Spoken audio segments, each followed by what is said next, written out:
ನಮಸ್ತೆ ಮೇಡಮ್. ನಮಸ್ತೆ. ಏನಾಗಬೇಕಿತ್ತು ಹೇಳಿ. ಈ ಫೈಲ್ ಸೈಲ್ ಆಗಬೇಕಾಗಿತ್ತು ಮೇಡಮ್, ಅದಕ್ಕೆ ದೊಡ್ಡ ಮೇಡಮ್ ಅವ್ರ ಹತ್ರ ಮಾತಾಡೋಣ ಅಂತ ಬಂದೆ. ದೊಡ್ಡ ಮೇಡಮ್ ಮೇಲಿದ್ದಾರೆ, ಒಂದು ನಿಮಿಷ ಕರಿತೀನಿ. ಲಕ್ಷ್ಮಿ. ಹಲೋ ಮೇಡಮ್, ಈಗ ತಾನೇ ಹೊರಟಿದ್ದಾರೆ. ಒಂದು ಇನಾಗ್ರೇಷನ್ ಮುಗಿಸ್ಕೊಂಡ್ ಬರ್ತಾರೆ. ಓಕೆ. ಹಲೋ. ಹಾಂ ಮೇಡಮ್, ಇನ್ನೇನು ಬಂದ್ಬಿಡ್ತಾರೆ. ಹಾಂ.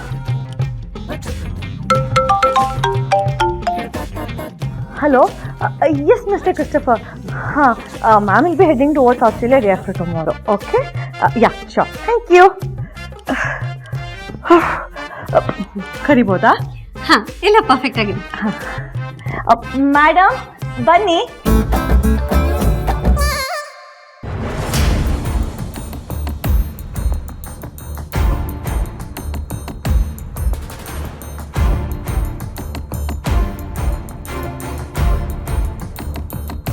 ನಮಸ್ತೆ ಮೇಡಮ್. ಏನು ವಿಷಯ? ಈ ಡಾಕ್ಯುಮೆಂಟ್ಸ್ಗೆ ಸೈನ್ ಆಗಬೇಕಾಗಿತ್ತು.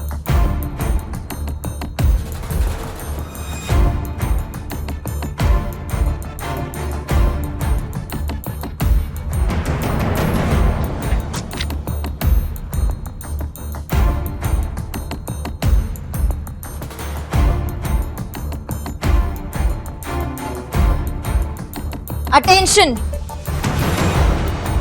Stand it is.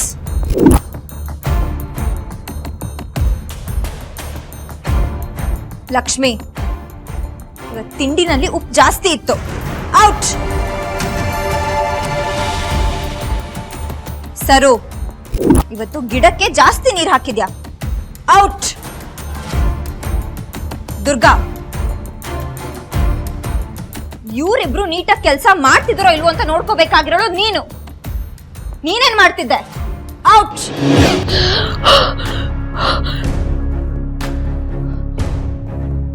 ಅಜ್ಜಿ ಮಾಡಿರೋ ಕೆಲಸಕ್ಕೆ ನನಗೆಷ್ಟು ಟೆನ್ಷನ್ ಆಗ್ತಿರೋದು. ಅಜ್ಜಿ ಯಾಕೆ ಹೋಗಿ ಹೋಗಿ ಆ ಲೀಲಾನ ನಮ್ಮ ಸಾಮ್ರಾಜ್ಯದೊಳಗೆ ಬಿಟ್ಕೊಂಡ್ರು? ಆ ಲೀಲಾ ಏನು ಇಲ್ದೇನೆ ಅಷ್ಟೆಲ್ಲ ಹಾರಾಡ್ತಾ ಇದ್ಲು, ಅಷ್ಟೆಲ್ಲ ಮೆರಿತಾ ಇದ್ಲು. ಈಗ ಅಜ್ಜಿ ಮಾಡಿರೋ ಈ ಕೆಲಸದಿಂದ ಅವಳು one of the major share holders. ಇನ್ನೆಷ್ಟು ಮೆರಿಬೇಡ. ನಾನು ಈ ಮನೆಗೆ ಎಷ್ಟೆಲ್ಲ ದುಡ್ದಿದ್ದೀನಿ. ನನಗ್ ಕೊಡದೆ ಇರೋ ಸ್ಥಾನನ ಆ ಲೀಲಾಗ್ ಯಾಕೆ ಕೊಡ್ಬೇಕಿತ್ತು? ಹೇಗಾಯ್ತಿದೆಲ್ಲ? ಅಜ್ಜಿ ಮಾಡಿರೋ ಈ ಕೆಲ್ಸದಿಂದ ಈಗ ನಾನು ಲೀಲಾನ ಮನೆಯಿಂದ ಹೊರಗಡೆ ಹಾಕಿದ್ರು ಅವಳಿಗೆ ಈ ಮನೆ ಮೇಲೆ, ಈ ಕಂಪನಿ ಮೇಲಿರೋ ಅಧಿಕಾರ ಕಳ್ಕೊಳ್ಳಲ್ಲ. ಇಲ್ಲ,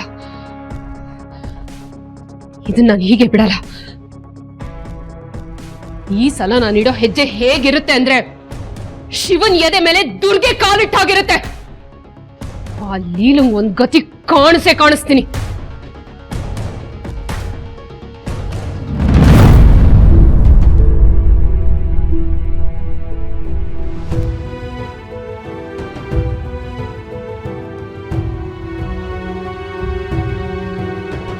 ರಾಮ್, ಏನ ಮಾತಾಡ್ಬೇಕಿತ್ತಮ್ಮ?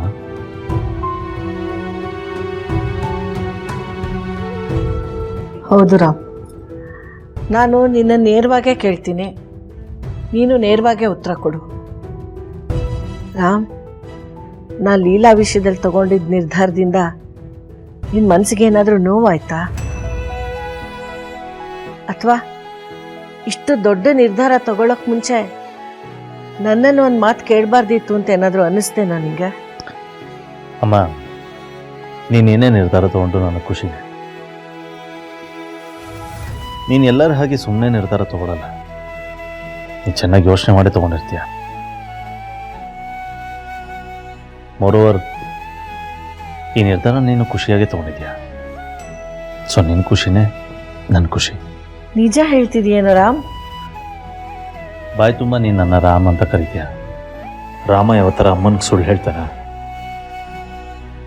ಸಾಧ್ಯನೇ ಇಲ್ಲ. ಇಷ್ಟೇ ಅಲ್ಲ, ನನ್ನ ಇಡೀ ಆಸ್ತಿ ಹೋದ್ರೂ ನನಗೆ ಬೇಜಾರಿಲ್ಲ. Because these are all very materialistic ಅಮ್ಮ. ನನ್ನ ನಿಜವಾದ ಆಸ್ತಿ ಅಂದರೆ ನೀನು.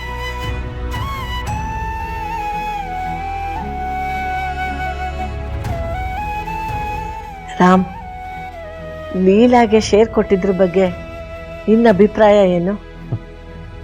ಹುಡುಗಲ್ಲ, ನೀನು ಬೀದಿಲಿ ಹೋಗೋರು ಯಾರನ್ನು ಕರೆದು ಕೊಟ್ಟಿದ್ರು ನನಗೇನು ವ್ಯತ್ಯಾಸ ಆಗ್ತಾ ಇರಲಿಲ್ಲ.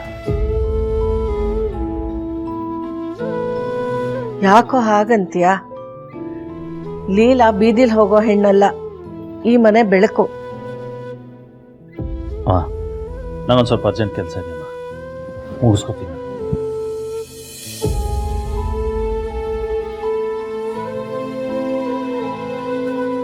ಹೋಗೋ ಹೋಗು, ಎಷ್ಟೆಲ್ಲ ಹಠ ಮಾಡ್ತೀಯ ಅಲ್ವಾ? ನಾನೊಬ್ಬ ಅತ್ತೆ ಆಗಿ ಸೊಸೆಗೆ ಏನೇನೆಲ್ಲ ಕೊಡಬೇಕೋ ಅದನ್ನು ಕೊಟ್ಟು ನನ್ನ ಜವಾಬ್ದಾರಿ ನಿಭಾಯಿಸಿದ್ದೀನಿ. ಇನ್ನೇನಿದ್ರೂ ಆ ಭಗವಂತನಿಗೆ ಬಿಟ್ಟಿದ್ದು. ಲೀಲಾ ಜೀವನಕ್ಕೆ ಅವನು ಒಂದು ಅರ್ಥ ಕೊಟ್ಟೇ ಕೊಡ್ತಾನೆ, ಕೊಡಲೇಬೇಕು. ಅವಳು ತಾಳಿ ಕಿತ್ತಿದ್ದು ನಿನ್ನ ಕೈಯಿಂದಾನೆ ಮತ್ತೆ ಅವಳಿಗೆ ತಾಳಿ ಕಟ್ಟಿಸ್ತಾನೆ. ಆ ದಿನ ಬಂದೇ ಬರುತ್ತೆ, ನೋಡ್ತಾ ಇರು.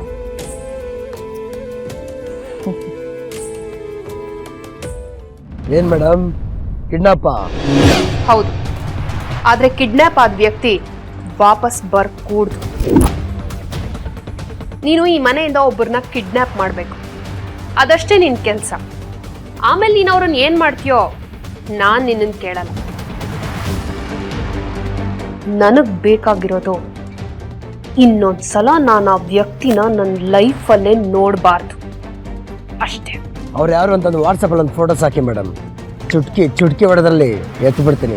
ನನ್ನೇನು ಚಿಲ್ಲರೆ ಬುದ್ಧಿಯೋಳು ಅನ್ಕೊಂಡಿದ್ಯಾ ಇಡಿಯಟ್? ನಾನು ನಿನಗೆ ಫೋಟೋ ಕಳ್ಸೋದು, ನಾಳೆ ನೀನು ಕೆಲಸ ಸರಿಯಾಗಿ ಮಾಡದೆ ಸಿಕ್ಕಾಕೊಂಡು ವಿಷಯ ಇನ್ವೆಸ್ಟಿಗೇಷನ್ ತನಕ ಹೋಗೋದು, ಮೊಬೈಲ್ ಸೀಸ್ ಆಗೋದು, ವಿಷಯ ನನ್ವರೆಗೂ ಬರೋದು, ಅದೆಲ್ಲ ಬೇಕಾಗಿಲ್ಲ. ಈಗ ನಾನು ಹೇಳ್ತೀನಿ, ಅದನ್ನ ಗಮನ ಇಟ್ಟು ಕೇಳಿಸ್ಕೊ. ನೀನ್ ಕಿಡ್ನಾಪ್ ಮಾಡ್ಬೇಕಾಗಿರೋ ವ್ಯಕ್ತಿ ಮನೆಯಿಂದ ಹೊರಡುವಾಗ ಯಾವ ಕಲರ್ ಬಟ್ಟೆ ಹಾಕೊಂಡಿದ್ದಾರೆ ಅಂತ ನಾನ್ ನಿನಗೆ ಹೇಳ್ತೀನಿ. ಆಗ ನಿನ್ನ ಕೆಲಸನ ಶುರು ಮಾಡ್ಕೋಬಹುದು. ಏನಾದ್ರೂ ಹೆಚ್ಚು ಕಮ್ಮಿ ಆಯ್ತು, ಏನೂ ಆಗಲ್ಲ ಮೇಡಮ್, ನೀವೇನು ಟೆನ್ಷನ್ ತಗೋಬೇಡಿ, ಇಂಥದ್ದೆಲ್ಲ ನಮ್ಮ ಮಾಮೂಲಿ. ಗುಡ್. ನಾಳೆ ಟಾರ್ಗೆಟ್ ಮನೆಯಿಂದ ಹೊರಡ್ತಿದ್ದ ಹಾಗೆ ನಾನು ನಿನಗೆ ಫೋನ್ ಮಾಡ್ತೀನಿ. Okay madam.